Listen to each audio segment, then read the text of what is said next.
Brandon the Cowboy with you. Here we are in late August, and Patrick, most presidential campaign years, you have the conventions, then nobody really does much until Labor Day. Bob Dole didn't do anything until after Labor Day. That's right, and then he still didn't do anything. Yeah, I had a nice vacation in Miami covering that, but I digress.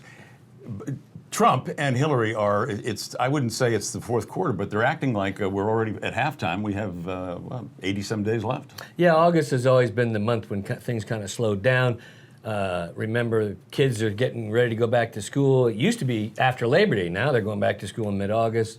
Families are finishing vacations. Nobody's paying as much attention. But in the age of the internet, you can't. It's not like you go on vacation and you're not going to be accosted with some political news. So I think this is a little different. But as we get every week as we get closer to Labor Day, it's going to start to ratchet up. We like to talk about the process a lot here on thelibertyplaybook.com, and we'll take you back. Most of the presidential elections, the candidates of both parties were either a governor or a senator. They have an infrastructure. Donald Trump had an infrastructure, but it was a financial infrastructure. It was not a political infrastructure. And he never really got one established before the convention. And now it's like almost every week he's making some little tweak. And we hear that the latest tweak, the hiring of Steve Bannon and Kellyanne Conway, was really, it all happened last week in the Hamptons when some major donor said, you're not being yourself. You got to start being yourself. Yeah, and the Mercers, Rebecca and Robert Mercer, and they're very big donors, very quiet donors. They don't like to do a lot of press. And I think when he figured they said it, he better do something. Now, to be fair, he's been talking to Kellyanne Conway, and he's been talking to Steve Bannon because Breitbart has been very strong for Donald Trump. So I don't think he all of a sudden just picked up the phone and said, hey, I need you guys. But he's adding to his team, and this is an unusual team. You know, if it's successful, they'll be studying this campaign for hundreds of years to come. If it's not successful, they'll say, well, you see, we told you so. You didn't hire 800 people. I'm starting to wonder if he might not have the right idea in the modern age of the internet. Do you really need 800 people? And you have to define success. He beat 17 candidates to get the nomination. That's pretty successful. If he makes it to the White House, that's unparalleled. And if you're a Republican strategist, you got to be awful worried that your industry is going to be in trouble. You ought to be worried if you're not with Trump.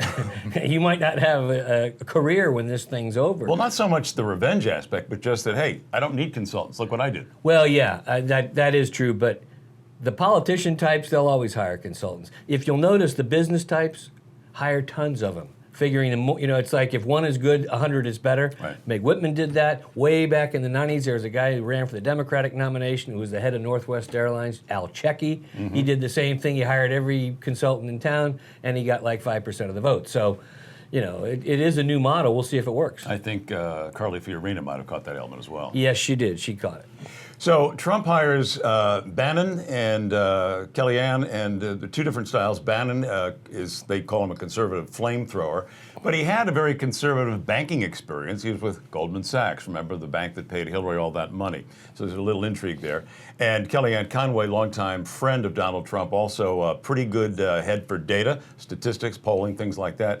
She'll tell Trump what's wrong with him before the polls do. Exactly, and remember that Kellyanne was working with the Cruz people. The Cruz people, one of the things they had was their analytic data was to identify voters who hadn't voted before. It's a very successful one. In fact, it's the same one that the anti-EU forces used in the Brexit vote in England. So it's a good system. We'll see if it works. Well, if you subscribe, as much of the media does, to the fact that Trump is getting killed in the polls, think about Brexit, because a lot of people may have told the pollsters one thing and voted completely the other way. Exactly, and I noticed that there's Celinda Lake, who's a very famous Democratic pollster. Even she said she fears, for her side, that there's a hidden Trump vote.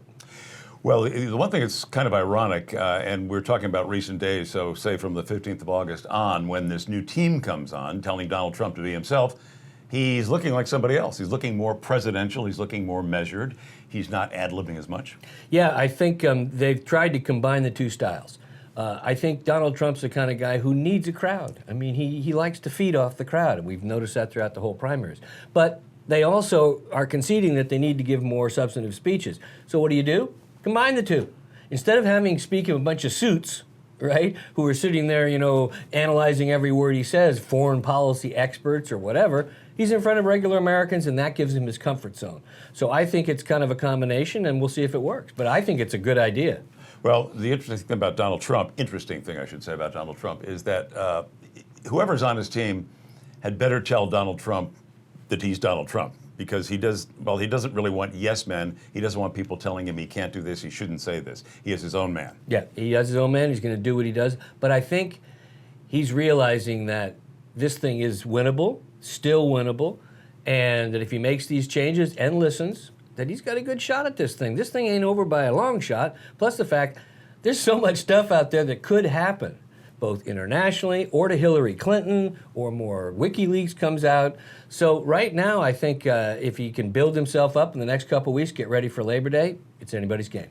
Also, quietly now on Team Trump, Roger Ailes, that may ring a bell to you. He was the guy behind Fox News. He created it some 20 years ago. He left there under kind of a cloud of sexual harassment allegations. And what's interesting to me, Patrick, is he and Trump supposedly clashed early on about the talent he was using, Megyn Kelly, about this or that. And suddenly, though, Fox went from being fair and balanced to fair and balanced if we're talking about Trump. Exactly. I think that Roger Ailes, again, if he's advising him, terrific. Roger Ailes knows this game. He created that network out of nothing. He also had a long political career before that. And he had a political career before that. People forget that he was the one who, after I think it was after the 1960 election, he was working for one of the networks. I think he was working for ABC at the time. And he told Nixon, he pointed to the camera lens and he goes, if you ever want to win in politics, you better learn this. And Nixon, quite frankly, took him a while, but by 68, he learned it. And incidentally, this might be a little inside baseball, but Roger Ailes left with an agreement that not only pays him millions, but keeps him as a consultant to Fox News. So you know they'll be returning his phone calls if you want to get Trump on. Crane and the Cowboy here on thelibertyplaybook.com. We'll tell you what Hillary's up to and what may be a bumpy road ahead for the former First Lady when we come back.